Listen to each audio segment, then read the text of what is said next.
మీ జీవితాలు విలువైనవి అమ్మ, విలువైనవి చాలా. మీకు చూపిస్తాను ఒకసారి ఎంత విలువ ఏంటో. ఒకసారి ఫోన్ ఇవ్వండి ఎవరన్నా. కాదు, ఐఫోన్ ఉందా? ఐఫోన్ ఎవరి దగ్గర ఉందా? ఇటు ఐఫోన్.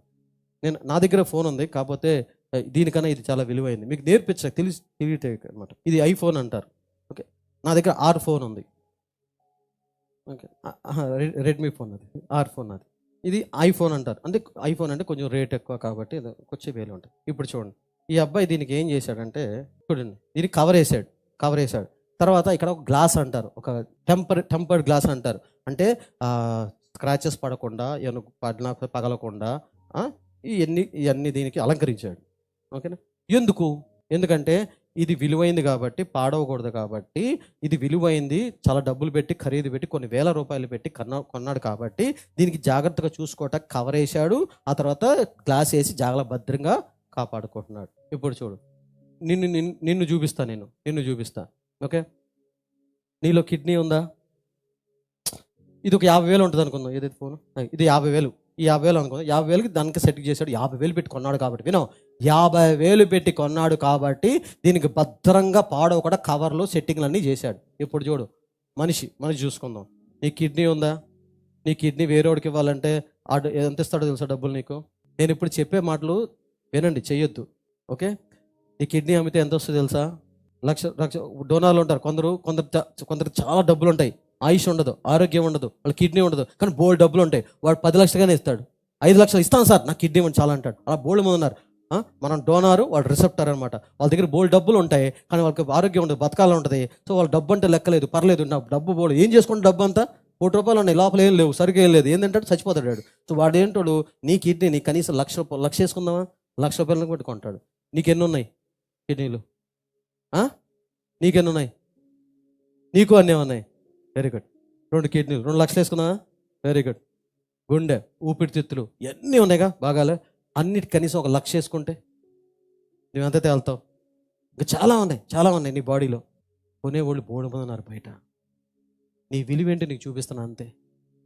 అనవసరంగా పిచ్చి పిచ్చి పనులు చేసుకుని పాడు చేసుకోవద్దు నీ శరీరాన్ని. ఈ ఐఫోన్ 50,000 పెట్టి కొన్నాడు కాబట్టి పాడవకూడదని చక్కగా కవరింగ్ వేసాడు. ఇవన్నీ ఈ 10 రూపాయలు అయితే వేస్తాడు కవరింగ్లో, కవరే దండగా అంటాడు. సో నువ్వెంత విలువైంది దానివంటే, నీ బాడీ పార్ట్స్ నీలో ఉన్నాయి సావా, ఎంత విలువైందంటే, కరోనా టైంలో ఆక్సిజన్ సిలిండర్ లేక తెగ తిరిగారు లక్షలు. ఆక్సిజన్ అనగా ఏంటి? గాలి పీల్చడానికి. ఇప్పుడు ఫ్రీగా దొరుకుతుందా? ప్రాణవాయువు దొరుకుతుందా ఫ్రీ? అప్పుడు డబ్బులు ఇచ్చి కొనుక్కున్నారు. అలాగే నీ అవయవాలు అంత ముఖ్యమైనవి, అంత ఖరీదైనవి. చాలామంది ప్రపంచంలో బోర్డు ఉన్నారు, ఎవరిస్తారా అవయవాలని కోట్ల రూపాయలకు కూడా కొనుక్కునేవాళ్ళు ఉన్నారమ్మా. నేను చిన్నగా చెప్తాను, లక్ష అని కోట్ల రూపాయలు కూడా కొనుక్కునేవాళ్ళు చాలామంది ధనవంతులు ఉన్నారు. అంటే అర్థం ఏంటో తెలుసా? నీకు దేవుడు ఎటువంటి పార్ట్లు, ఎటువంటి జీవితాన్ని, ఎటువంటి ప్రాణాన్ని, ఎటువంటి ఆయుష్ని, ఎటువంటి శరీరాన్ని, ఎటువంటి అవయవాలను ఇచ్చాడంటే ఎంతో వెలువ కట్టలేనిది, ఎంతో గొప్పవి, ఎంతో అధికమైనవి, ఎంతో ఖరీదైనవి, ఎంతో శ్రేష్టమైనవి, ఎంతో విలువైన దాని నువ్వు. ఇది నీది. ఒక ఐఫోన్ 50,000 అనే దాన్ని కవరింగ్ చేస్తావు. నువ్వేం కవర్ వేసుకుంటావు? నీ శరీరం పాడవకుండా.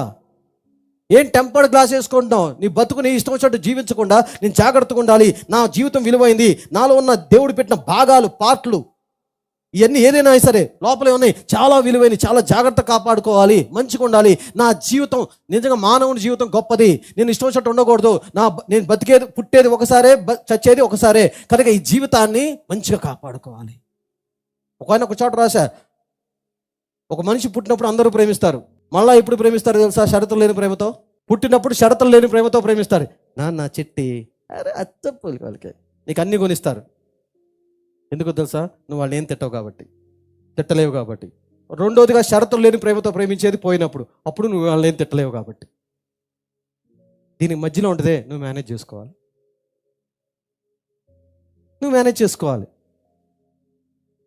సో ఇంత విలువైన జీవితాన్ని పాడు చేసుకోవడం ఎందుకు? నీ విలువ నీకు అర్థమైతే నా అందుకనే నీ బ్రతుకు దేవుడికి ఇచ్చి, ఎలా నా జీవితం నీలోనే ఆత్మీయంగా నీ విలువ ఏంటో చూపిస్తావు. ఇప్పుడు శరీరంగా చూపించానుగా విలువ, అర్థమైందమ్మా? అందరికీ అర్థమైందా? ఈ బాడీ పార్ట్లన్నీ ఉన్నాయా మనిషి? ఇప్పుడు ఆత్మీయంగా నువ్వు విలువ కాదో నేను చెప్తాను. ఆత్మీయంగా చూడు, ఆలోచించు. ఏదైనా అర్థమైతే బాగుంటుంది. ఒక 2 పెన్నులు అయ్యా కుదిరితే, థ్యాంక్ యూ. చూడండి, ఇప్పుడు ఆత్మీయంగా, శారీరకంగా మీ విలువ అర్థమైంది. ఆత్మీయంగా ఇదిగో ఇది గ్రీన్ కలర్, గ్రీన్ గ్రీన్. ఇది white, green white, white green. ఇప్పుడు చూడు, ఇది నేనేమన్నానంటే ఇది నీకు ఇచ్చాను, నీకు ఇచ్చి సిస్టర్ ఇది నీకు ఇచ్చాను, ఇది గ్రీన్ అమ్మా, ఇది 10 రూపాయలు, ఓకేనా? ఇదిగో ఫారెన్ నుంచి తెప్పించా 1,00,000 రూపాయలు. నీ ఎన్ని చేసి చూపించేది ఎందుకు? ఊరిని తమాష నవ్వు కూడా కాదు, మీకు గుర్తుండిపోవాలి, మనసులో ముద్రించిపోవాలా. ఏంటి ఈ పచ్చది 10 రూపాయలమ్మా, లోకల్ మేడు, గెండసాల మేడు ఇక్కడ తయారు చేశారు, ఇది ఫారెన్ అమెరికా నుంచి తెప్పించా, మొన్నే వచ్చింది 1,00,000 రూపాయలు. ఇప్పుడు ఈ స్త్రీ ఇంటికి వెళ్ళి దేన్ని భద్రంగా పెడద్ది, దేన్ని జస్ట్ అక్కడ పక్కన పెడుతుంది. 1,00,000 రూపాయలు ఏంటిది? తెల్ల పెన్ను జాగ్రత్తగా బీరోలో పెడుతుంది. ఇది ఏం చేస్తుంది? వచ్చది మామూలుగా పెట్టుకుంటుంది, మామూలుగా చూసుకుంటుంది, అవునా? సరే, నెక్స్ట్ రోజు అమ్మాయిని ఫోన్ చేసి పిలిచి, అమ్మ ఒకసారి రా అమ్మ, పొరపాటు జరిగిందంటే వచ్చింది. వచ్చాడు, పెన్ను 2 ఎత్తుకురా అన్నాను, 2 తీసుకొచ్చింది. అప్పుడు అన్నాను, అమ్మ క్షమించమ్మా, సారీ, నాకు తప్పు జరిగిపోయింది, యాక్చువల్గా ఇది 1,00,000 రూపాయలమ్మా, ఇది 10 రూపాయలమ్మా అన్న. సారీ అమ్మా, నాకు క్షమించి, ఇది 10, ఇది 1,00,000 అన్న. ఇప్పుడు ఏం చేస్తుంది? బీరో ఉన్నదాన్ని బయట తీసుకొచ్చి బయట ఉన్నదాన్ని లోపల పెడుద్ది. కారణం ఏంటి? ఎక్కడ తేడా వచ్చేసింది? దేంట్లో తేడా వచ్చింది? రేటు తేడా వచ్చిందా? పెన్నును బట్టా? వినాలా? పెన్నును బట్టా, రేటును బట్టా? రేటును బట్టి. ఓకే, ఇప్పుడు చూడు, రేటును బట్టి అయితే ఆత్మీయంగా దేవుళ్ళో నిన్ను బట్టి కాదు, నీ మీద ఉన్న రేటును బట్టి నీకు విలువ. ఆ రేట్ ఏంటి? ఆ రేట్ ఏంటి? యేసు రక్తంతో నువ్వు నేను కొనబడ్డాం. కొన్నోడెవడో? దేవుడు. ఆ దేవుడు పెట్టిన డబ్బేంటి? యేసు రక్తము. నిన్ను నన్ను బట్టిగా పెన్నును బట్టి విలువ లేదు, ఆ పెన్నుకున్న రేటును బట్టి విలువ వచ్చింది. అలాగే నీకు నాకు మన మొహాలు చూసి విలువ లేదు దేవుడికి, కానీ మన మొహాలకి విలువ ఎందుకు వచ్చిందంటే యేసు రక్తము బట్టి కొనబడ్డాం కాబట్టి. ఆ యేసు రక్తం విలువైంది. 1,00,000 రూపాయలు ఏంటి, కోట్ల కన్నా విలువైంది. ఆ రేటును బట్టి నీకో నాకు విలువ వచ్చింది. హల్లెలూయా! ఇది దాంట్లో గర్వించు, దాంట్లో అతిశయపడు, దాంట్లో గొప్పకు ఫీల్ అవ్వు. అది నా రేటును బట్టి. అంతేగాని నేను పాస్టర్ అయినా సరే, వాక్యం చెప్పినా సరే, కృపావరంలో వాడబడినా, నేను పవిత్రంగా ఉన్నా సరే, దాన్ని బట్టి నేను గొప్పోడు అనుకోను. నా మీద ఒక రేట్ ఉంది. ఏ రేట్ అది? యేసు రక్తం రేట్ ఉంది. అందుని బట్టి నేను విలువ ఉండి గొప్పండి. సాక్షాత్ దేవుడు కూడా నిన్ను డైరెక్ట్గా చూడ్డు, యేసు రక్తంలో చూస్తాడు. అప్పుడు నువ్వు నీతిమంతుడిగా కనబడతావు. లేకపోతే మనం చేసే పనులకి, నేను చేసే పనులకి నేను పెద్ద దేవుడి దగ్గర భస్మం అయిపోతా, నేను బూడిదైపోతా. మనం ఏదో పెద్ద నిష్టగా ఉంటాం సార్, నిష్టగా ఉంటాం, తెల్లగా కట్టుకుంటాం సార్, తెల్లగా వేసుకోం సార్, మొత్తం సమర్పడు సార్. సమర్పడుతున్న బూడిది దేవుడి దగ్గరికి వెళ్తే. ఏదో కొన్నిసార్లు దేవుడి దగ్గర పెద్ద అలుగుతాం, కోప్పడతాం, ఏం దేవా అంటాం. ఆయన ఏమంటక్కర్లే, ఇట్లా తిప్పుడు సార్లు భస్మం అయిపోతారు. అంత గొప్ప దేవుడు ప్రాణం పెట్టి రక్తం కాల్చి, ఇదండి మన విలువ. ఈ సత్యం నాకు తెలిసినప్పుడు నా జీవితాన్ని పాడు చేసుకుని ప్రభు, శారీరపరంగా నేను ఎంత విలువైనని, మానవ జన్మ గొప్ప జన్మ, అదొకటి అర్థమైంది. ఆత్మీయంగా నీ రక్తాన్ని బట్టి నాకు విలువ వచ్చింది ప్రభు. ఇది అర్థం చేసుకున్నాడు చాలా విలువగా బతుకుతాడు. అది చెప్పడానికి మీకు చెప్పా. సత్యాన్ని అర్థం చేసుకోండి, కరెక్ట్గా అర్థం చేసుకోండి. మీ విలువ ఏంటో మీకు తెలుసుద్ది, దేవుడి విలువ ఏంటో మీకు తెలుసుద్ది, దెయ్యం విలువ ఏంటో మీకు తెలుసుద్ది.